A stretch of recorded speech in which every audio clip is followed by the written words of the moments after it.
नमस्कार। स्वागत है आप सभी का अपने YouTube channel Shankar math classes Ayodhya में। तो हम लोग अभी तक साधारण ब्याज पढ़े और साधारण ब्याज की एक के बाद एक क्लास आपको मिलती गई। आज हम साधारण ब्याज के बाद एक और क्लास की शुरुआत कर रहे हैं नए अंदाज से, नए टॉपिक की, जिसका नाम आप बोर्ड की तरफ देख रहे होंगे, चक्रवृद्धि ब्याज यानी कंपाउंड इंटरेस्ट। देखो, साधारण ब्याज और चक्रवृद्धि ब्याज में क्या अंतर होता, इस बात को छोटी बात है, आप समझ लीजिए। देखो, मैं इस अंतर को अगर समझाऊं, यानी साधारण ब्याज लिखूं और एक तरफ मैं चक्रवृद्धि ब्याज लिखूं, इसको आप दोनों चैप्टर अलग अलग इसलिए पढ़ें कि आप दोनों के बारे में पहले जान लें। देखो, साधारण ब्याज जो होती है वो केवल और केवल मूलधन पे सिर्फ लगती है, और चक्रवृद्धि ब्याज जो होती है वो प्रत्येक साल के बाद मिले हुए मिश्रधन पे ब्याज लगता है। दोनों बात को समझने का प्रयास करो।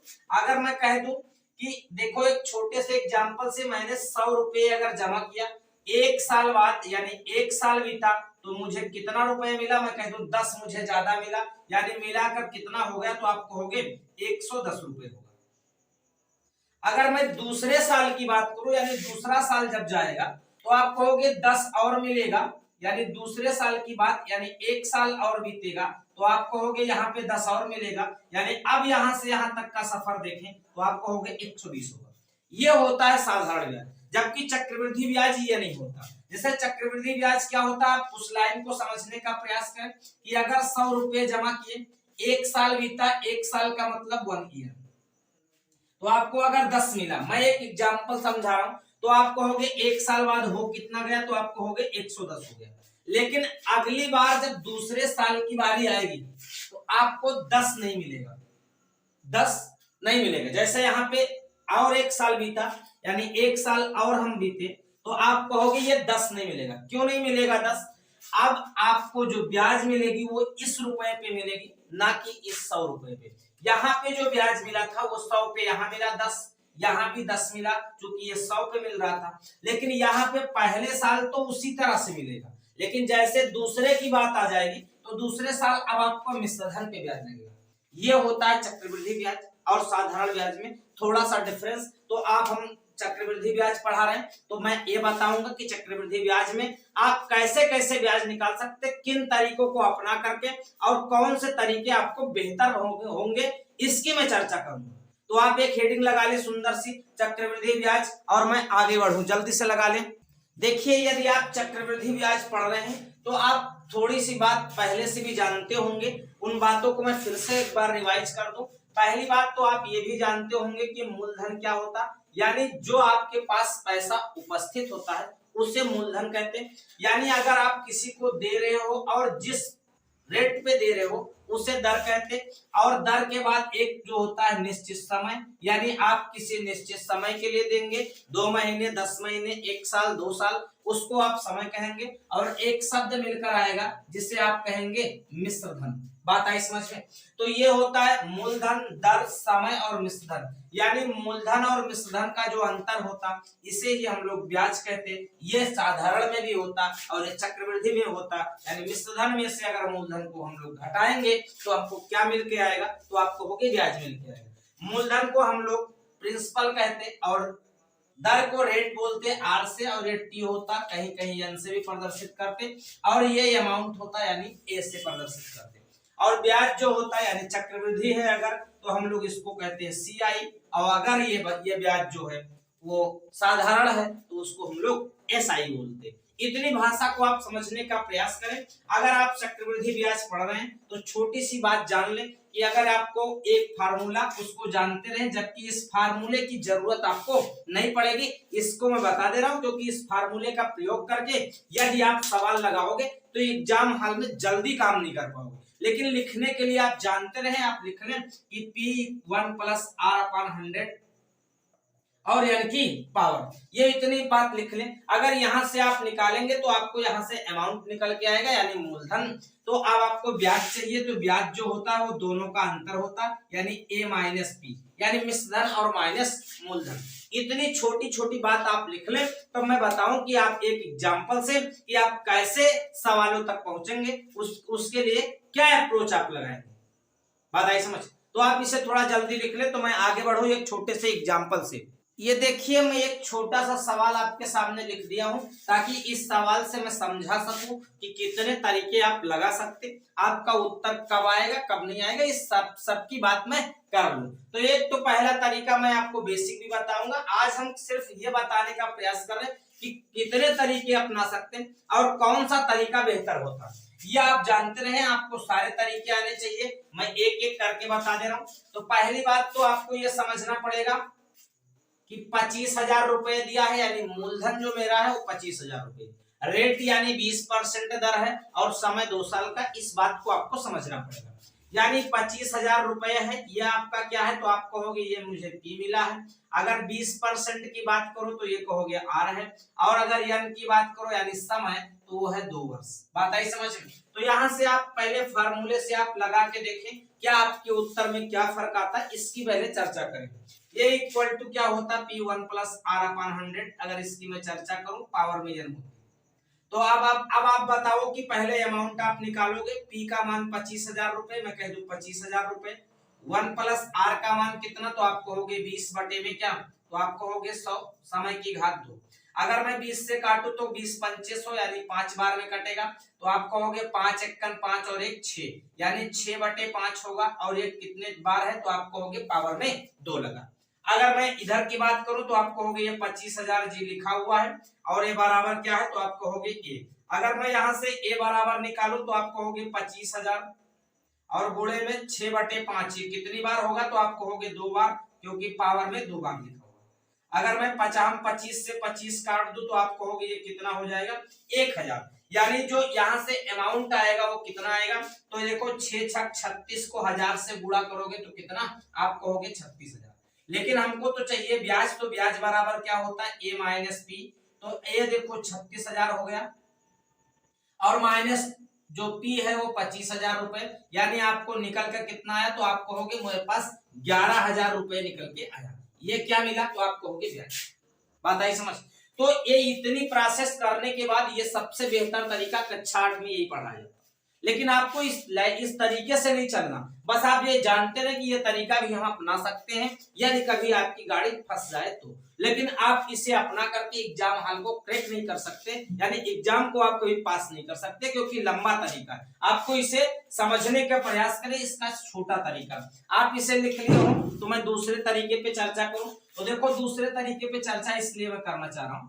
दूसरा तरीका यह है कि आपको 2 बातें समझनी पड़ेगी। एक तो ट्री मेथड होता है, उसको भी समझना पड़ेगा। अगर ट्री मेथड की बात मैं करूं तो देखो मेरा मूलधन है 25,000 रुपए, मैं कह दूं मुझे 20% मिल रहा है, तो पहले साल ब्याज कितनी मिलेगी, तो आप कहोगे 20% मिलेगी 20 बटा 100, यानी 2 जीरो से 2 जीरो काट दे, 25 दूना 50, यानी कितना ब्याज मिलेगा, तो आप कहोगे 5,000। ये पहले साल ब्याज मिलेगा 5,000। यानी आपको जब फर्स्ट ईयर की बात आएगी तो 5,000 रुपए मिलेगा, और ये मूलधन है तो दूसरे साल भी अगर आप कहेंगे तब भी आपको 5,000 रुपए मिलेगा, क्योंकि 2 साल का मामला है। लेकिन जब दूसरे साल आओगे तो ब्याज पे भी ब्याज मिलता है, इसी को कहते हैं चक्रवृद्धि ब्याज। यानी पहले साल वाली जो ब्याज है इस पे भी आपको 20% मिलेगा। तो पहले साल वाली ब्याज कितनी है, तो आप कहोगे 5,000। अगर मैं कह दूं 5,000 का 20% कितना होगा, तो आप कहोगे 20 पंचे 100, यानी कितना हजार, तो आप कहोगे 1,000। कोई दिक्कत नहीं। अब देखो ध्यान से, देखो 5 दूनी 10 और 2 जीरो के 2 जीरो, यानी 1,000 ब्याज इससे और मिलेगा। तो अब इससे कह दिया जाए टोटल ब्याज कितना मिला, तो आप कहोगे 5,000 पहले साल मिला, 5,000 है दूसरे साल और 1,000 और, तो 5 और 5 10 और 1 11, तो आप कहोगे 10,000 ये और प्लस 1,000 ये, यानी 10 और 1 कितने हजार, तो आप कहोगे 11,000। ये आपका होता है ट्री मेथड। क्या होता है, ट्री मेथड। आप इसे जानने का प्रयास करो। ये आपका छोटा तरीका हो गया, पहला तरीका तो ये छोटा हो गया। दूसरे तरीके को मैं और बता रहा हूं, आप इसे थोड़ा जल्दी से नोट करें, तो फिर मैं अपनी बात को स्टार्ट करूं आगे की तरफ, और मैं ये बताऊं कि तरीके आप कैसे कैसे अपना सकते हैं, उसकी मैं चर्चा करूं और आपको सरल सवाल बताऊं।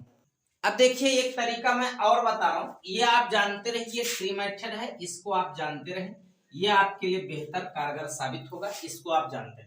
दूसरी चीज और भी आप जानते रहे, जिसको मैं समझाने का प्रयास करूं, थोड़ा पूरे बोर्ड पे समझाऊं उस बात को, क्योंकि बात की गहराई को समझना है। क्योंकि बात नहीं समझोगे तो आप लगा नहीं पाओगे, इस बात को आपको समझना पड़ेगा। तो उसके लिए मैं समझाने का प्रयास ये कर रहा हूं कि जैसे जो रेट दिया होता है, यानी सारा काम रेट पे डिपेंड करता है, यानी रेट कितना है तो आप कहोगे 20%। इसी रेट से सारे सवाल लगेंगे। मैं ये तरीका जो बता रहा हूँ सबसे बेहतर तरीका, इसको समझने का प्रयास करो। जब भी आपको रेट दी होगी, रेट को वैल्यू फ्रैक्शन में बदलना। फ्रैक्शन का मतलब भिन्न में आपको बदलना। 20% की वैल्यू कितनी होती तो मैं कह दूं 1/5 होती, क्योंकि फ्रैक्शन में जो वैल्यू होती, अगर परसेंटेज लिखा हुआ है इसको फ्रैक्शन में बदलना है तो 100 से भाग करते, 20 एकम 20, 20 पंचे 100, यानी 20% की जो वैल्यू होगी वो 1/5 होगी। इसका मतलब यह है कि कोई धनराशि जो होगी वो एक साल में 5 तो उसका मूलधन होगा, ब्याज एक छोड़ेगी, यानी एक साल में 5 से 6 होगी। एक साल में 5 से 6 होगी। चक्रवृद्धि ब्याज का यह नियम होता कि यदि एक साल में राशि 5 से 6 हो रही है तो दूसरे साल भी 5 से 6 होगी। तो अब बताओ पहले साल का ये मामला, दूसरे साल का ये मामला। अब मैं कह दूं 2 साल में उसने ब्याज कितना छोड़ा तो आप कहोगे 2 साल में 25 से कितना हुई तो आप कहोगे 6 छक 36। बात आई समझ। इसीलिए हम लोग ये कहते कि पहले साल में जितना भी हो रही है, अगर 5 से 6 हो रही है तो दूसरे साल में कितनी होगी तो आप कहोगे 25 से 36 होगी। अगर तीसरे साल की बात मैं करूं तो तीसरे साल में 5 का क्यूब कर देते, यानी 125/600, 36, 6 छक 36 छक्का 216। बात आई समझ में। तो इस तरह से हम लोग चलते आते। देखो मैं ये समझा रहा हूं कि फ्रैक्शन में वैल्यू 1/5 होती, यानी राशि 5 से क्या हो रही है 6। अगर एक साल में राशि 5 से 6 हो रही है तो अगले साल भी 5 से 6 होगी, यानी दो साल में 25 से कितना मिल रही है आपको 36 मिल रही है। इतनी बात को समझना। अगर 3 साल की बात की जाए तो एक बार 5 और आ जाएगा तो आप कहोगे 125 से 216, यानी अगर एक साल का मैटर है तो वही जोड़ के हो जाएगा। देखो 5 से 6 हुआ। 2 साल का मैटर है तो दोनों का वर्ग करेंगे, 3 साल का मैटर है तो क्यूब करेंगे, 4 साल का मैटर है तो 4 घात लगाएंगे। बात आई समझ में। तो इस मेथड को आप समझने का प्रयास करें। थोड़ा इस बात को मैं समझा दिया हूं तो आप ये समझने का प्रयास करें। देखो रेट पे अगर डिपेंड करता है तो मैं ये समझा दिया, तो आगे मैं बताऊं क्या आप करेंगे इसमें। देखो ध्यान से, पहली बात तो ये है आर की वैल्यू 20% का मतलब 1/5, यानी राशि एक साल में 5 से 6 हुई, यानी 2 साल में तो आप कहोगे 25 से कितना हुई 36, यानी 25 की जो राशि हुई 2 साल में 36 हो गई। मैं कह दूं ब्याज कितना छोड़ा, आप कहोगे 11 ब्याज छोड़ा। बात आई समझ। यानी आप ये कह सकते हो कि 25 रुपए जब मेरा मूलधन था तो मुझे ब्याज कितना मिला तो आप कहोगे 11 रुपए मिला। अब मैं कह दूं 25,000 है तो आप कहोगे 25,000 पे तो आप कहोगे 11,000 ब्याज मिलेगा। बात आई समझ में। यही आपके इस सवाल का उत्तर है जो अभी हम थोड़ी देर पहले आपको लेके आए थे, दिखाए थे। इस तरीके को आप समझने का प्रयास करो, यह और भी अच्छा तरीका है, इसे आप समझ जाएं। बात आई समझ। एक सवाल और ले लेते हैं, उसको दोनों मेथड के मैं फिर से बता दे रहा हूं, दोनों तरीके बेहतर हैं। आप इसे लिखें तो मैं आगे बढ़ूं।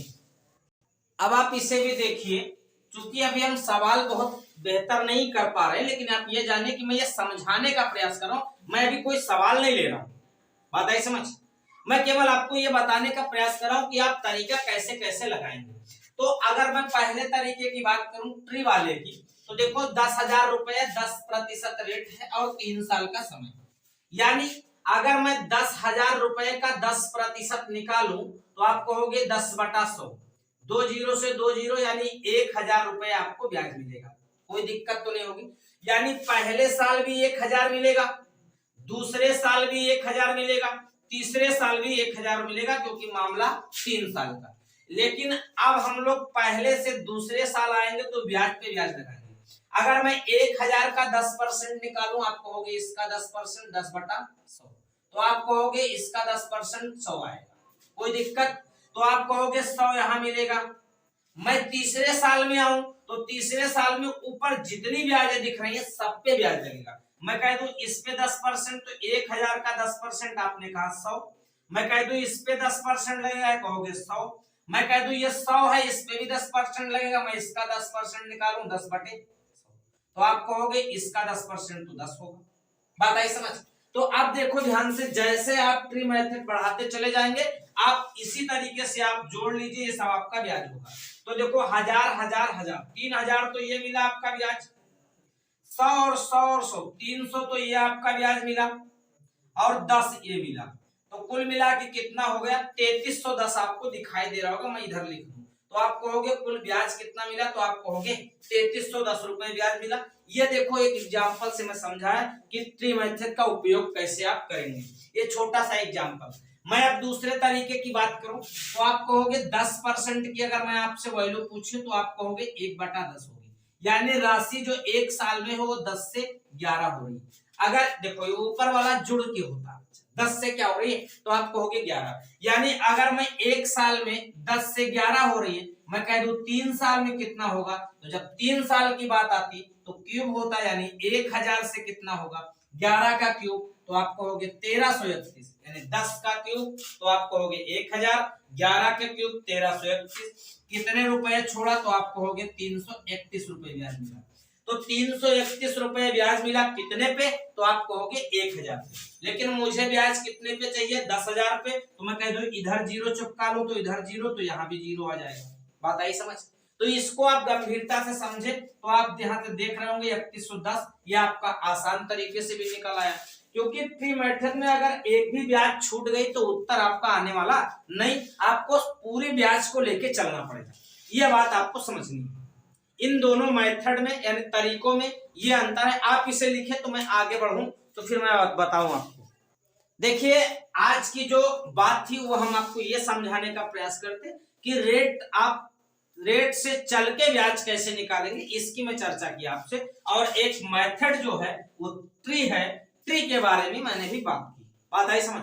तो इतनी बात आप समझे, ये बस बेसिक क्लास थी आपको ये बताने के लिए कि चक्रवृद्धि ब्याज में हम लोग प्रवेश कर रहे हैं। हम सवाल आपको एक के बाद एक क्लास देंगे, कितने टाइप के सवाल बन सकते, उन सभी टाइप के सवालों की मैं चर्चा करूंगा। आप पेशेंस बना के रखें। बात आई समझ? तो आप इतनी बात लिख लें। अब आज की क्लास यहीं खत्म करते हैं, अगली बात फिर आपके सामने कल फिर से रूबरू होंगे, और आज के लिए इतना ही, बाकी बातें अगली क्लास में। आज के लिए धन्यवाद, गुड नाइट, शुभ संध्या।